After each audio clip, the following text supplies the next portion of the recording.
بسم اللہ الرحمن الرحیم۔ ایک مرتبہ حضرت علی رضی اللہ عنہ کوفہ کی مسجد میں تشریف فرما تھے۔ مسجد میں شام سے آیا ہوا ایک مسافر بھی تھا۔ نہایت ادب سے کھڑا ہوا اور عرض کی، اے امیر المومنین، مجھے کچھ سوالات میں تشویش ہے۔ میں آج یہاں آپ کی موجودگی کا سن کر آپ سے چند سوالوں کے بارے میں جاننے کے لیے آیا ہوں۔ میں آپ سے ان کے متعلق درست معلومات چاہتا ہوں۔ آپ رضی اللہ عنہ نے جواب دیا، اگر تم سوالات پوچھنا چاہتے ہو تو پوچھو، اگر ضد بازی یا بحث کا ارادہ رکھتے ہو تو محفل کے آداب کو دیکھو اور خاموشی سے بیٹھ جاؤ۔ یہ مکالمہ سن کر ہجوم میں لوگ بھی آپ کی جانب متوجہ ہوئے۔ اس شخص نے حضرت علی رضی اللہ عنہ سے سوالات کا آغاز کیا اور کہا، اے امیر المومنین، مجھے یہ بتائیں کہ تخلیق کائنات میں اللہ نے سب سے پہلے کس کو تخلیق کیا؟ آپ رضی اللہ عنہ نے فرمایا، اللہ نے سب سے پہلے نور کو پیدا کیا۔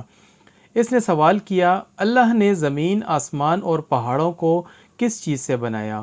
آپ رضی اللہ عنہ نے فرمایا، اللہ نے آسمانوں کو پانی کے بخارات سے، زمین کو پانی کی جاگ اور پہاڑوں کو پانی کی موجوں سے بنایا۔ پھر اس نے سوال کیا کہ مکہ کو ام القریٰ کیوں کہا جاتا ہے؟ آپ نے فرمایا، ام القریٰ کے یعنی ہر ترتیب کی ماں، کیونکہ زمین کی ہر چیز اس کے نیچے سے بچھائی گئی، اسی لیے عرب کے شہر مکہ جہاں بیت اللہ شریف ہے اسے ام القریٰ کہا جاتا ہے۔ اس آدمی نے اگلا سوال کیا، زمین کے اوپر کے آسمان کو کس چیز سے پیدا کیا گیا؟ آپ نے جواب دیا، رکی ہوئی فوج سے۔ پھر اس نے عرض کی، اے امیر المومنین، سورج اور چاند کا طول و عرض کتنا ہے؟ آپ نے جواب دیا، 900 فرسخ ضرب 900 فرسخ۔ فرسخ فارسی زبان کا لفظ ہے۔ ایک فرسخ میں 10 کلومیٹر لمبائی گنی جاتی ہے۔ اس نے اگلا سوال کیا کہ ستارے کا طول و عرض کتنا ہے؟ آپ نے جواب دیا، 12 فرسخ ضرب 12 فرسخ۔ اس اجنبی نے نہایت ادب سے درخواست کی کہ اے امیر المومنین، جیسا کہ قرآن میں 7 آسمانوں کا ذکر آیا، آپ ہمیں ان 7 آسمانوں کے نام اور ان کے رنگ بیان کر دیجئے۔ آپ رضی اللہ عنہ نے فرمایا، جو آسمان زمین کے اوپر ہے اس کا نام رفیع ہے اور وہ پانی، بخارات اور دھول سے بنا ہوا ہے۔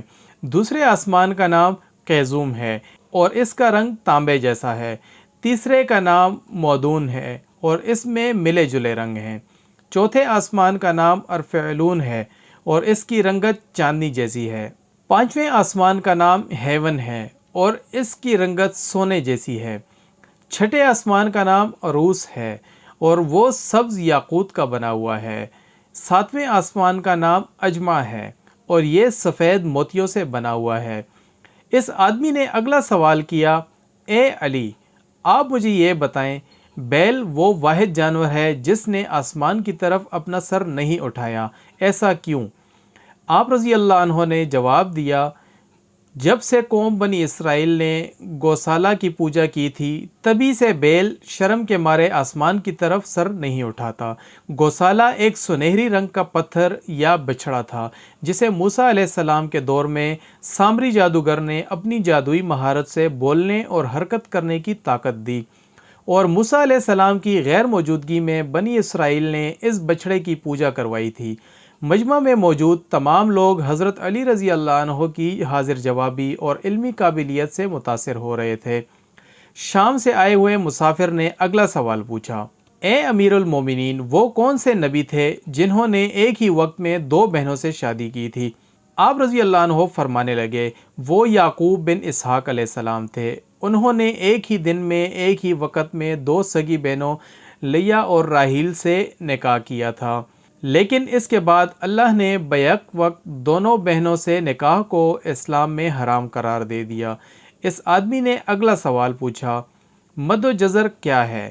آپ نے جواب دیا، اللہ نے سمندروں پر ایک فرشتہ مقرر کر رکھا ہے، جب وہ سمندر کے پانی میں اپنا پاؤں رکھتا ہے تو وہ مد پیدا ہوتا ہے اور جب نکلتا ہے تو جزر پیدا ہوتا ہے۔ مد و جزر سمندر کے پانی کو خود بخود بلند ہونے اور کم ہونے کے عمل کو کہتے ہیں۔ اس آدمی نے اگلا سوال کیا، یہ بتائیں کہ جنات کا باپ کون ہے اور اللہ نے جنات کی طرف کن نبی کو مبعوث کیا؟ حضرت علی رضی اللہ عنہ نے فرمایا جنات کے جد اعلیٰ کا نام شمان ہے اور اسے اللہ نے آگ کے شعلے سے پیدا کیا تھا، اور اللہ نے جنات کی طرف ایک نبی کو مبعوث فرمایا تھا جس کا اسم گرامی یوسف تھا، جنہوں نے جنات کو اللہ پاک کی عبادت کی دعوت دی، لیکن انہوں نے اسی نبی کو قتل کر دیا۔ اس شخص نے دوبارہ دریافت کیا ابلیس کا آسمانوں میں کیا نام تھا؟ حضرت علی رضی اللہ عنہ نے جواب دیا۔ پھر اس نے پوچھا کہ آدم علیہ السلام کا نام آدم کیوں رکھا گیا اور انہوں نے کتنی عمر پائی؟